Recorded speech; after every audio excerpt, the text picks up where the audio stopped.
ค่ดูดีตาเป็นประกายก็แค่นี้ทำไมฉันจะต้องหวั่นไหวบอกหน่อยสิให้เธอนั้นเลียนเกินคนไหนน้ำหอมกลิ่นชวนให้หลงไหลเธอไม่ได้มีอะไรให้มันน่าปอสักนิดจะสั่นอะไรกันสั่นสู้ตั้งหาก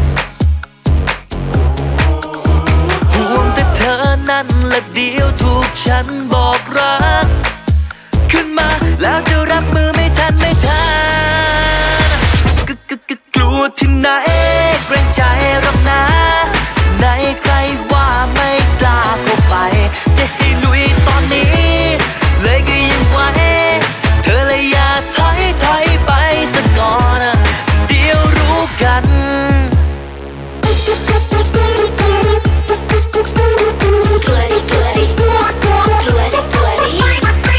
จะเข้าไปคุยซะให้เข็ดเปิดอกแบบไม่มีมกเม็ดแต่ขออีกนิดยังต้องนิ่งไว้เอาเคล็ดเห็นเธอกำลังทำน่ารักเลยไม่อยากขัดจังหวะนักให้เธอน่ารักเสร็จก่อนจะไปทักตอนเธอผ่านจะสั่นอะไรกันสั่นสู้ตั้งหากห่วงแต่เธอนั้นละเดียวถูกฉันบอกรักขึ้นมาแล้ว